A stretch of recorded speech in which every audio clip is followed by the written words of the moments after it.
una bola redonda y una pared cuadrada, al igual que el yin y el yang. Los objetivos en forma de luna están uno frente al otro. Cada lado tiene 6 en igual número. Seleccionar a los capitanes y designar a los árbitros, sobre la base de las normas inmutables. No mires a parientes y amigos. Manténgase alejado de la parcialidad. Mantener la justicia y la paz. No te quejes de las faltas de los demás. Tal es el asunto del Kuju. Si todo esto es necesario para Kuju, ¿cuánto más para el negocio de la vida? Bueno, pues hoy vamos a hablar de fútbol. Sí, pero claro, al estilo de Alter Historia.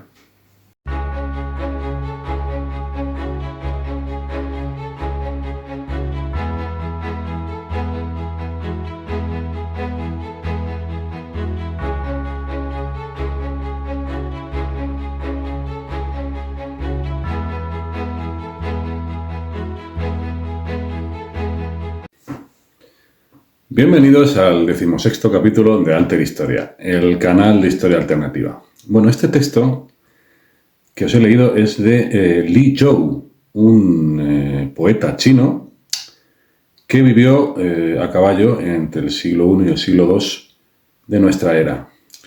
Y está hablando del Kuju. ¿Y qué es el Kuju? Bueno, pues el Kuju era un juego que se practicaba en China y que se puede considerar uno de los antecedentes del fútbol, como otros muchos que hay en todo el mundo, en América, en Europa, en Asia, en África. Podemos encontrar juegos de pelota, con pelotas fabricadas, con unos u otros materiales, con un tamaño mayor o menor, que, digamos, han sido los antecedentes, podemos rastrear ahí los antecedentes de juegos actuales como el fútbol, como el tenis, como el baloncesto, como el balonmano. Juegos en los que en algunos se usaban las manos, en otros se usaban los pies.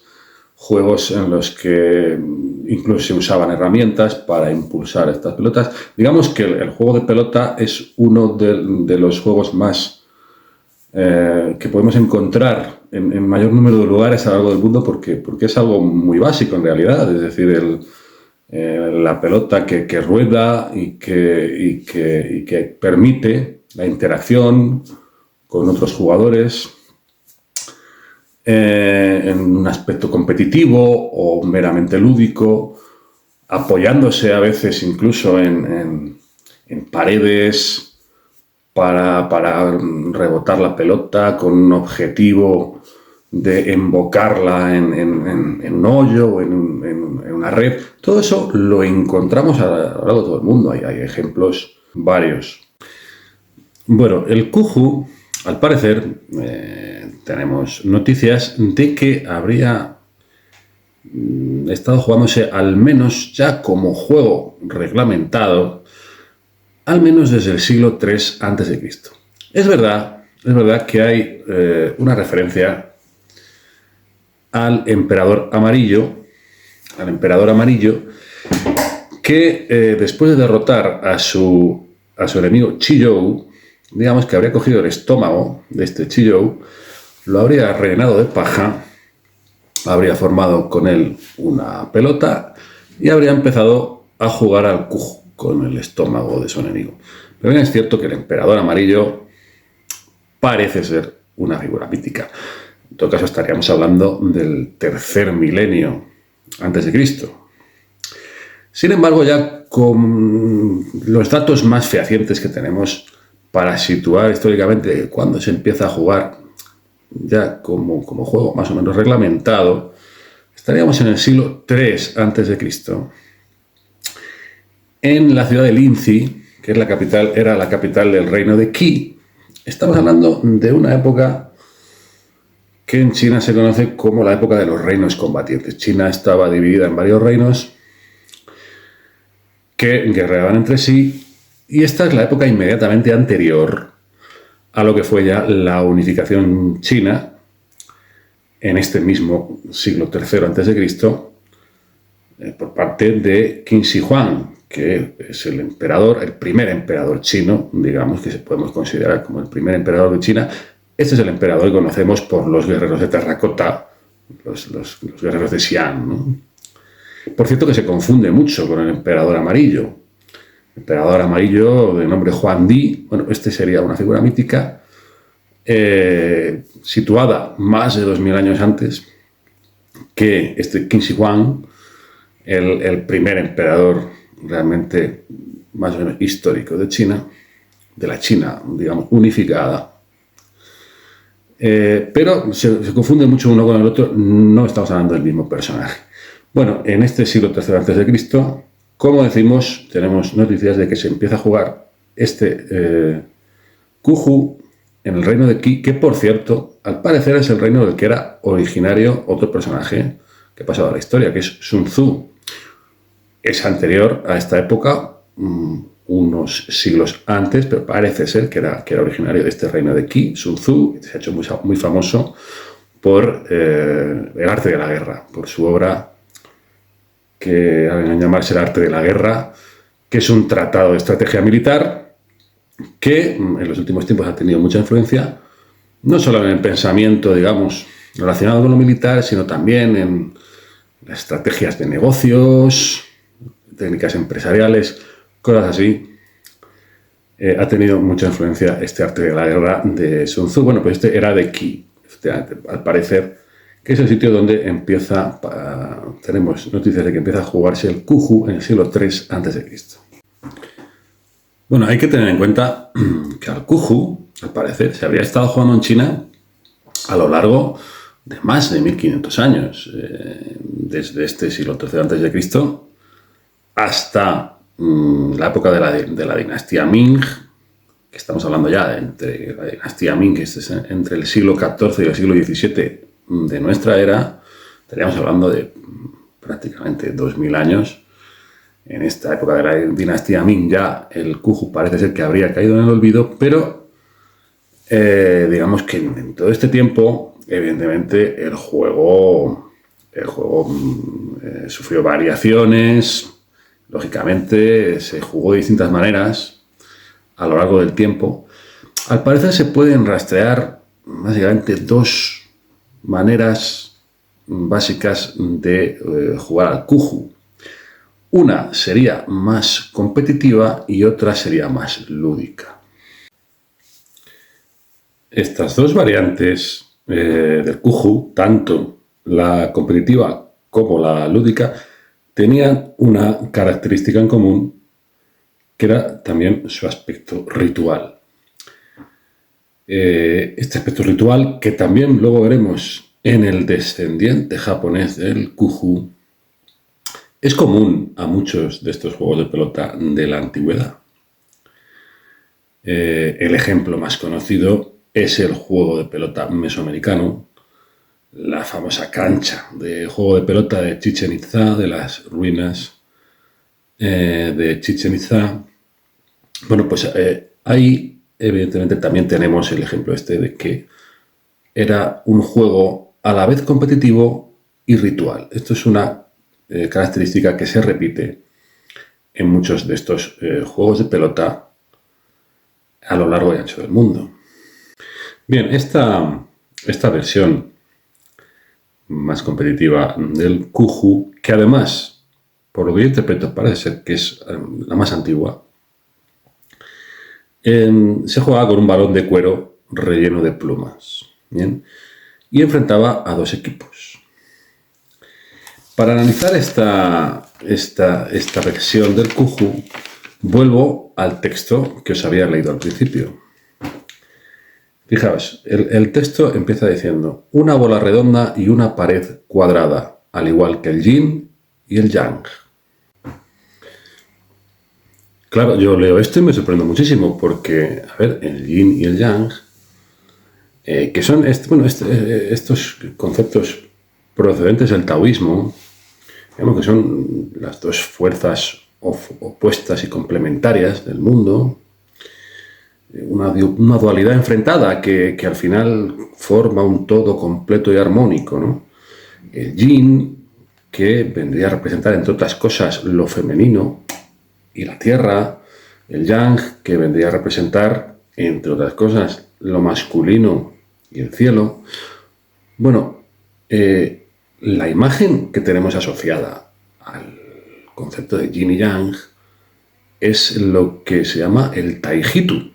El taijitu, que es esta imagen que veis, y reconoceréis enseguida, estamos hablando de dos formas curvas que al final se entrelazan y forman un círculo.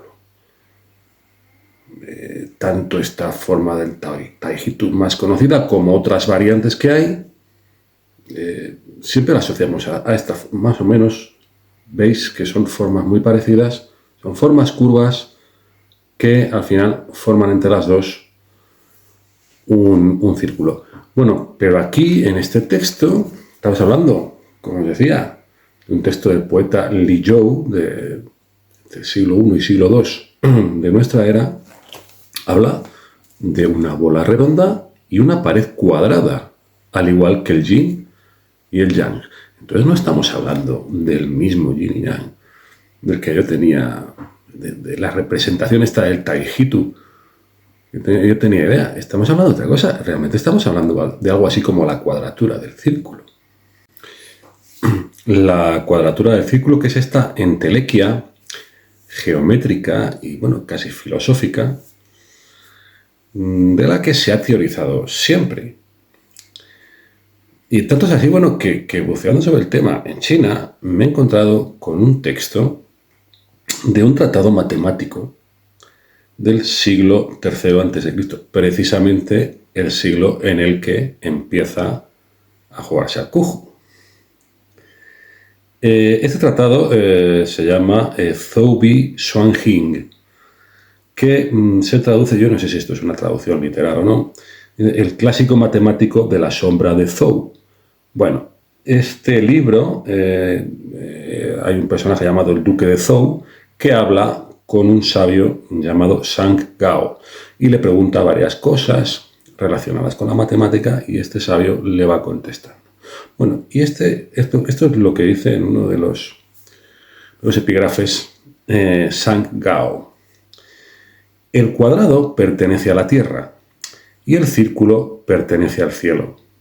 El cielo es un círculo y la tierra es el cuadrado.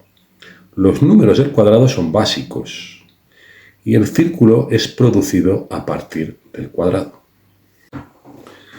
Ojo que aquí ya ni siquiera estaríamos hablando de la cuadratura del círculo, sino de, y no sé si es un término correcto, de todo lo contrario, es decir, de la circulación del cuadrado. Es decir, está diciendo el círculo es producido a partir del cuadrado.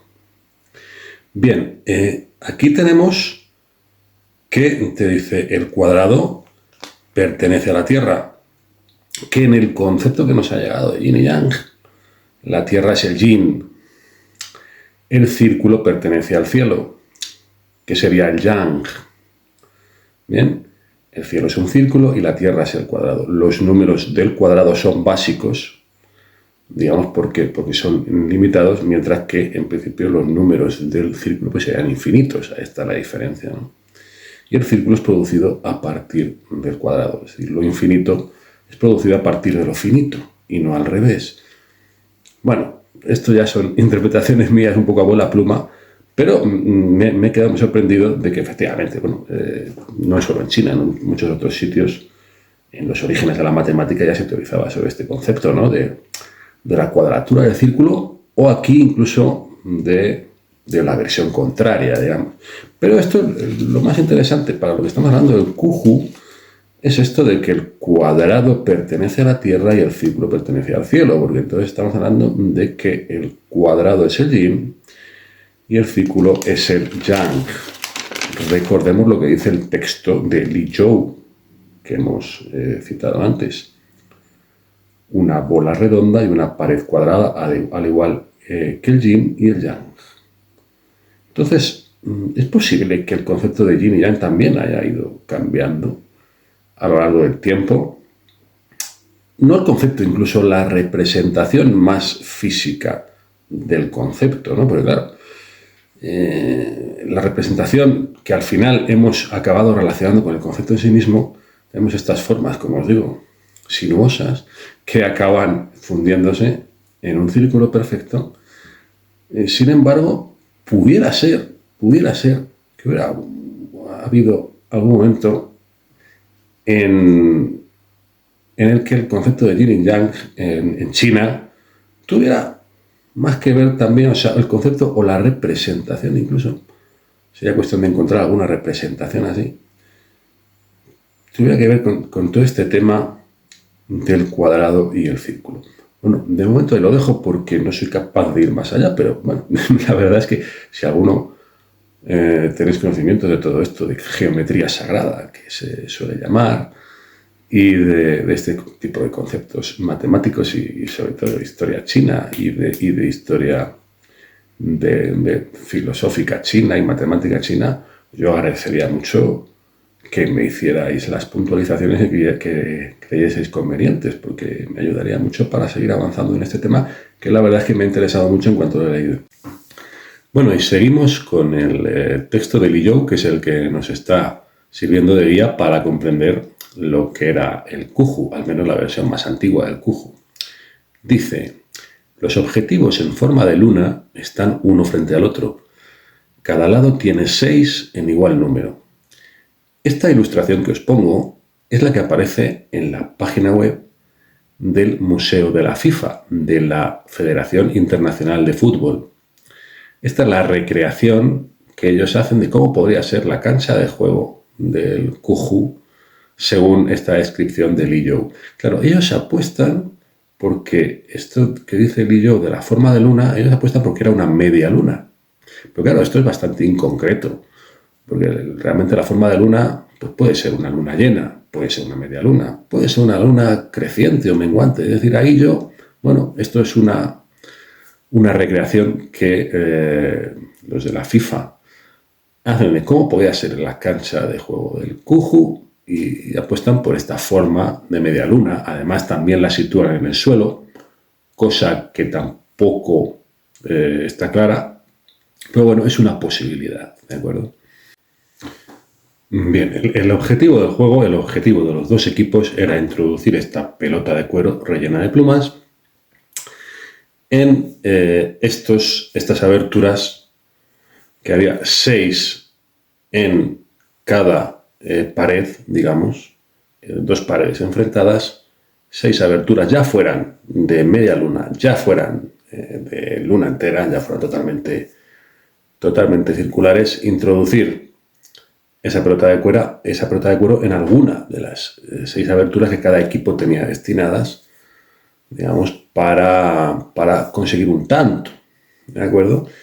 Este era el objetivo del juego. Pero fijaos, ¿hasta qué punto podemos compararlo? Además, esto había que hacerlo con los pies. Es decir, en ningún momento en el Cuju, tanto en esta versión más digamos, competitiva, como en la versión que veremos luego, en ningún momento, al parecer, se podían usar las manos. Es decir, por eso el Cuju se entiende como un antecedente tan claro del fútbol, ¿no? Y no se relaciona con otros deportes en los que usan las manos, como baloncesto, balonmano, voleibol. No, es una relación muy directa con el fútbol, ¿no? Pero fijaos, siguiendo en este texto de Li You, cómo es muy comparable. Hay aspectos, hay aspectos muy que nos suenan mucho, ¿no? Es decir, seleccionar a los capitanes y designar a los árbitros. Es decir, estamos hablando de 2 equipos que tenía cada uno un capitán y además había árbitros que dirigían la contienda. Esto es, claro, no suena muchísimo. Esto es un referente muy directo de los deportes que se juegan actualmente, incluyendo el fútbol. Sobre la base de las normas inmutables.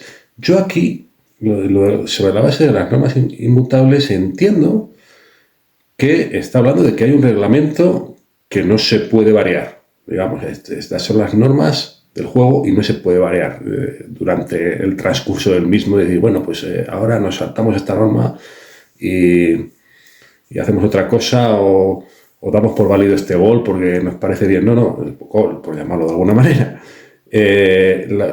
Al menos la interpretación que yo hago, la base de las normas inmutables. Puede haber otras interpretaciones, por supuesto, para esto, pero yo entiendo que es que había una reglamentación clara y concisa y que no podía variar.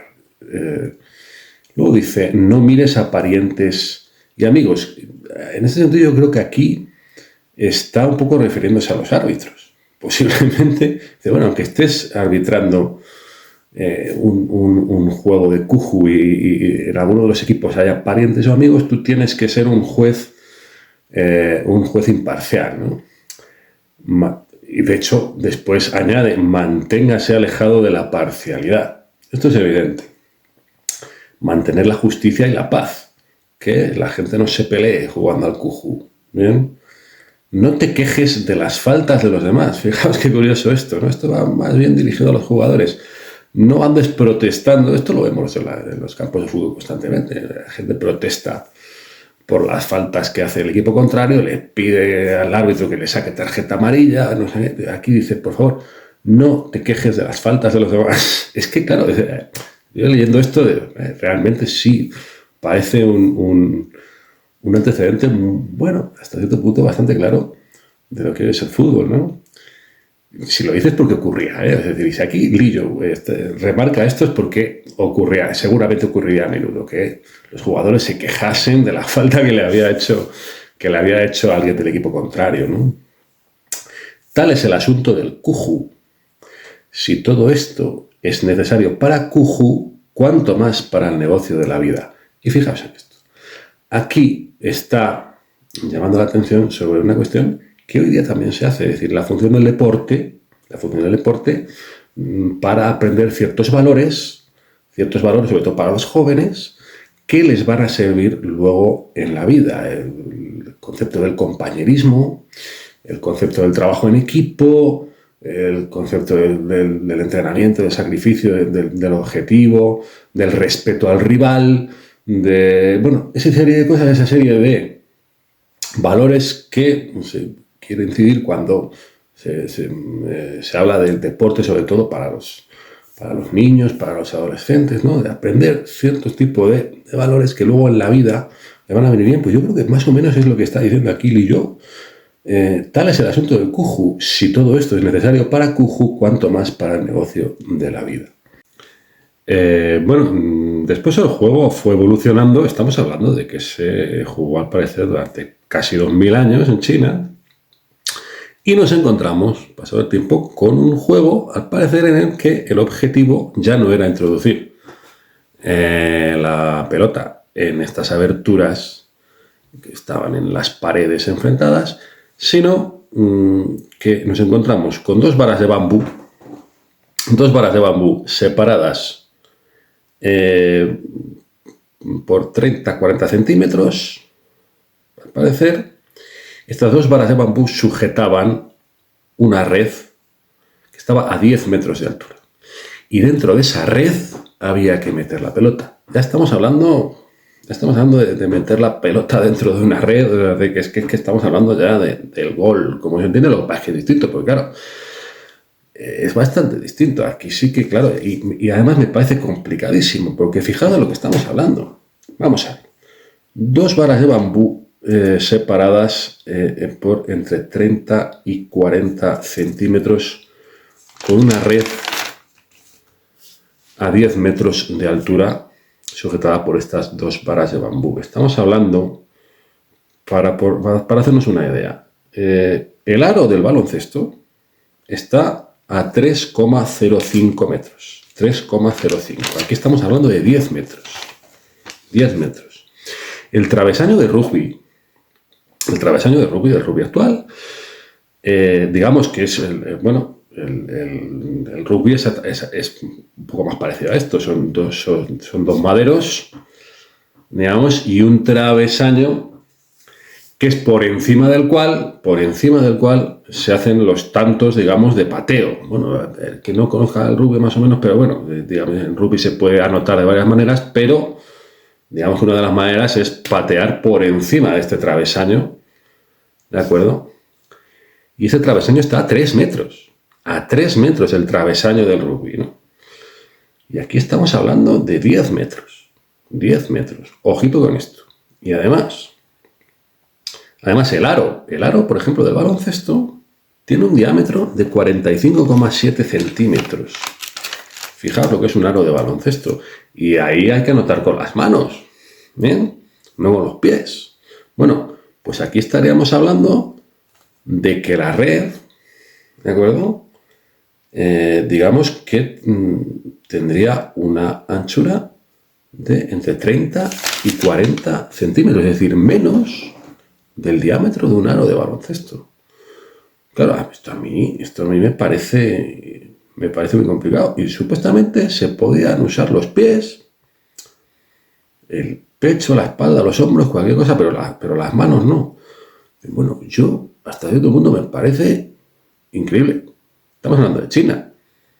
Estamos hablando de, bueno, no sé, un lugar donde evidentemente las habilidades de tipo físico pues han tenido un desarrollo distinto históricamente de lo que hemos conocido en Europa, ¿no? Pero esto realmente es de una precisión bastante tremenda. Me recuerda un poco también a lo de pasar la pelota por el aro entre comillas, lo que aparece en el juego de pelota de Chichén Itzá y en otros muchos juegos de pelota de Mesoamérica, que también me parece una cosa complicadísima, sobre todo a la altura que está ese aro, por llamarlo de alguna manera, en Chichén Itzá. De hecho, recuerdo que el guía, cuando yo estuve visitando Chichén Itzá, el guía oficial del lugar que nos estaba enseñando la cancha de juego de pelota, recuerdo que nos comentó que para él personalmente, parecía que la versión que se había interpretado de cómo era el juego, a él no le parecía muy posible. No le parecía muy posible porque, claro, luego había otras canchas de juego, digamos, cercanas, en las mismas inmediaciones de este cancha de juego de pelota principal de Chichén Itzá,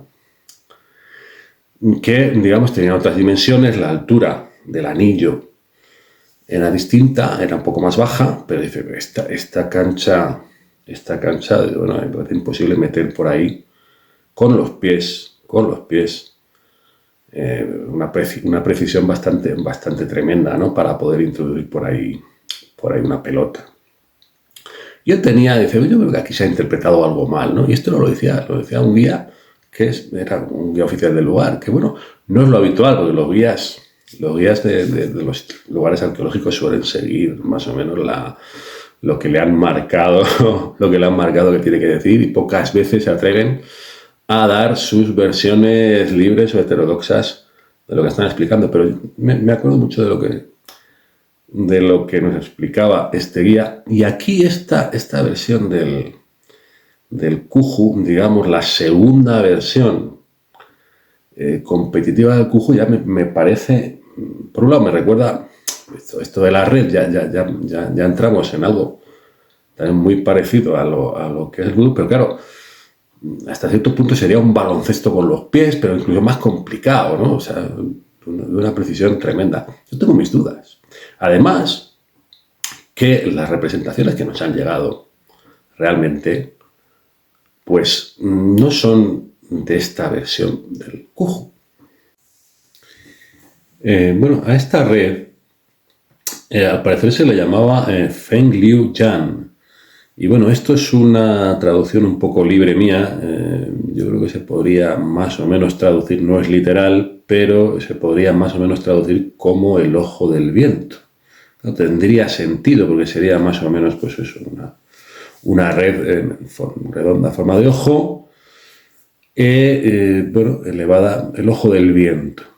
Es curioso porque me he dado cuenta que en China a día de hoy lo de Feng Liu se le aplica a la gente que más o menos, bueno, pues tiene, como se dice en España, ventoleras, entre comillas, ¿no? Gente que interpreta las cosas a su manera, de una manera un poco libre, un poquito distinta, un poquito volados, también, entre comillas. Feng Liu es este campo semántico, ¿no? Del viento, bueno, las ventoleras. Yo lo interpreto así, ¿no? Feng Liu se llama ahora mismo en China este tipo de cosas, y Feng Liuyan era la red en la que había que introducir supuestamente la pelota. Las representaciones que nos han llegado son ya, la mayoría de ellas, de las dinastías Song, Yuan y Ming.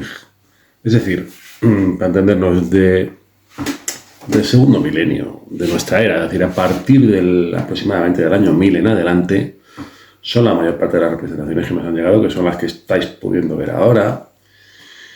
Y, digamos, ya estamos hablando de otra versión del Kuju, que es la versión no competitiva. Es una versión, digamos, más lúdica, no deja de ser ceremonial, pero aquí el objetivo, al parecer, era que la pelota no cayera al suelo. Es decir, estamos hablando de un grupo de personas que se pasan la pelota unos a otros y intentan que en ningún momento la pelota caiga al suelo. Este es el Kuju que se acabó jugando en la última época, digamos, en la que el Kuju fue popular en China, que ya es otro tipo de juego, digamos, que sí se hacía en ciertos momentos con intención ceremonial, al parecer, otras veces con intención meramente lúdica, sin que hubiera un juego al que jugaban niños, jugaban hombres, jugaban mujeres, era al parecer muy popular, jugaba todo el mundo.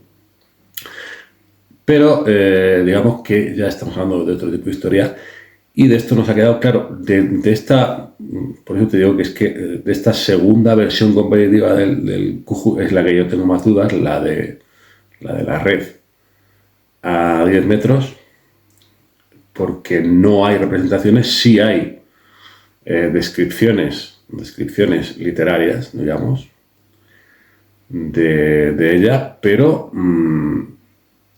yo ahí, bueno, manifiesto mi escepticismo, ¿no?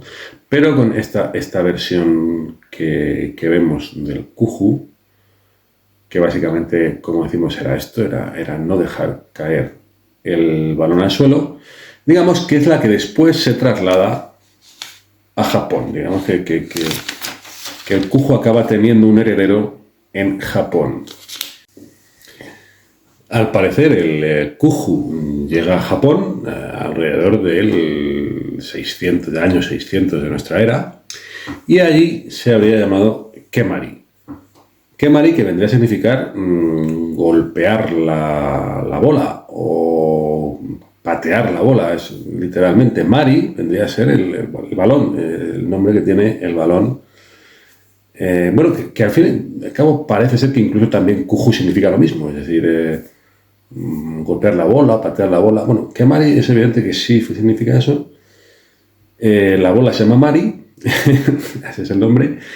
Es un balón de cuero relleno, en este caso de serrín, bueno, de unas dimensiones de entre 23 y 25 centímetros de diámetro. El objetivo también es, como en el último Kuju, que el balón no toque el suelo. El campo de juego, la pista de juego se llama Kikutsubo y está delimitado. Aquí podemos ver esta ilustración, por ejemplo, en la que vemos un campo de juego vallado, pero que vemos que está delimitado en cada una de las esquinas por 4 árboles. Estos 4 árboles es un cerezo, un arce, un sauce y un pino, que representan las 4 estaciones del año. Digamos que aquí vemos el aspecto ceremonial, también común a lo que era el Kuju, ¿no? A día de hoy, el Kemari se sigue practicando en Japón. Siempre ha sido un juego con un carácter fuertemente ceremonial y, a diferencia del Kuju en China, nunca se ha perdido. Es decir, el Kuju en China, la dinastía Ming, parece que se olvidó totalmente. Ahora, evidentemente, ha habido intentos de volver a recuperarlo, pero digamos que hubo durante bastante tiempo que se perdió totalmente. Sin embargo, el Kemari en Japón siempre se ha mantenido, y aquí podemos ver imágenes de cómo se practica hoy día con los trajes ceremoniales, No hay una intención competitiva en el juego, es puramente lúdico y se practican ceremonias de distinto tipo.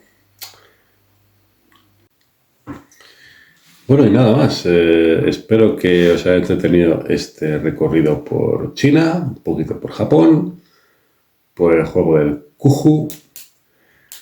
Y nada, bueno, la verdad es que yo, como os dije, estaba investigando otra cosa, pero me encontré con esto y me interesó mucho, sobre todo este texto que os he citado del poeta Li Zhou, en el que habla, bueno, describe cómo era el Kuju y sobre todo me quedé fascinado con este asunto de una versión posiblemente alternativa, al menos así lo entendí yo, de lo que podía ser el yin y el yang en la época en la que él escribía esto. Y bueno, a partir de ahí me fui adentrando y al final me ha salido este capítulo y espero que os haya gustado. Como siempre os digo, pues si os gustan estos contenidos, la mejor manera de apoyarlos es que os suscribáis al canal de YouTube, que es gratuito. Y nada, pues si queréis dar un like, un me gusta, comentar en la caja de comentarios, lo que queráis. Ya sabéis que si tenéis conocimientos de todo esto de la geometría sagrada y demás, me interesa mucho. Y pues nada más, no tengo más que contaros por hoy y me despido hasta el próximo capítulo de Alter Historia.